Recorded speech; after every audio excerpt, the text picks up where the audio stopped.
안녕하세요. 얼굴의 바나다 어바한 성형외과의 이정민 원장입니다. 오늘은 눈 재수술을 할 때 가장 많이 듣는 단어 중에 하나인 두 줄 따기에 대해서 이야기를 해보려고 합니다.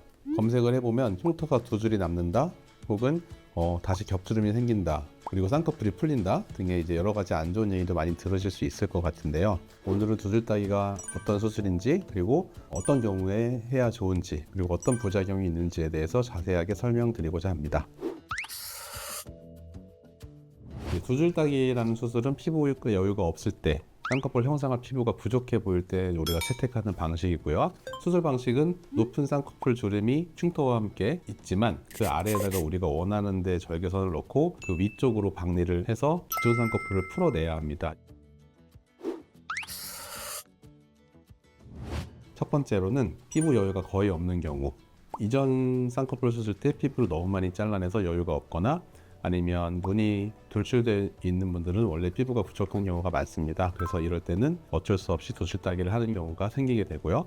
두 번째는 낮춰야 될 양이 굉장히 많을 때예요. 그래서 어떻게 보면 더 안전하게 쌍꺼풀을 낮추는 게 피부 절제법이라고 할 수 있는데, 피부 절제법으로 5mm 이상을 낮추게 됐을 때는 또 잘라내는 피부 양이 많아지기 때문에 쌍꺼풀이 다시 두꺼워지는 그런 반대 현상이 생길 수도 있거든요. 그래서 우리가 새로 만들어야 될 쌍꺼풀이 굉장히 낮아서 이 격차가 클 때는 어쩔 수 없이 피부 절제법보다는 두 줄 따기를 시행하게 되는 경우가 있습니다. 세 번째는 이런 재수술을 했을 때 자연스러운 눈 모양을 원하는 경우, 이건 어떤 뜻이냐면 피부가 너무 많이 잘려나가서 부족한 상황이 되면 눈은 감기긴 하지만 쌍꺼풀이 잘 덮이지 않는 많이 부자연스러운 현상이 나타나기도 합니다. 그래서 자연스러운 쌍꺼풀이 필요할 때도 두 줄 따기를 해서 피부를 보존시키는 방식으로 진행을 해야 될 때도 있습니다.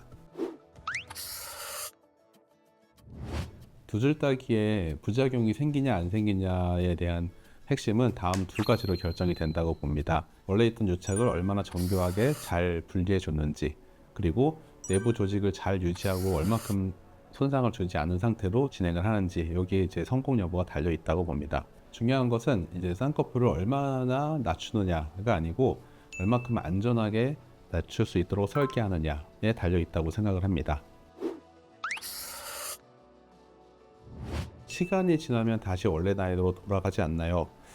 이 문제는 두 줄 따기가 이제 성공적으로 결과가 나오느냐 아니면 실패하느냐, 거기에 싸움에 있다고 보고요.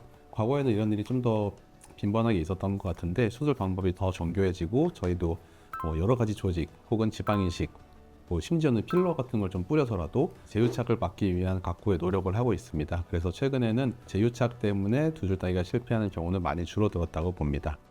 흉터가 두 줄이 되면 지저분해 보이지 않나요? 라는 질문도 많이들 하시는데요. 우리의 쌍꺼풀은 눈을 떴을 때 펼쳐져 있는 눈꺼풀 살을 보는 게 아니고 접혀 있는 눈꺼풀, 쌍꺼풀을 보게 되는 거죠. 그래서 원래 주름과 새로 만든 아래쪽 주름이 굉장히 차이가 심하지만 않다면, 눈을 뜰 때 약간 위에 있던 원래 주름은 이제 쌍꺼풀이 형성되면서 가려지게 됩니다. 그래서 눈을 감았을 때는 어쩔 수 없이 두 줄이 보이게 되는데, 떴을 때 두 줄로 보여서 굉장히 이상하다거나 그런 현상은 거의 없다고 보셔도 되고요. 재수술을 고민하신다면 원하는 라인만 이렇게 봐주는 상담이 아니고 눈꺼풀 조직의 구조를 보는 그런 상담을 받으시길 바랍니다. 오늘 말씀드린 내용 외에 더 궁금한 사항이 있으시다면 아래 댓글로 문의 남겨주시면 답변을 해드리겠습니다. 지금까지 어바한 성형외과의 이정민 원장이었습니다.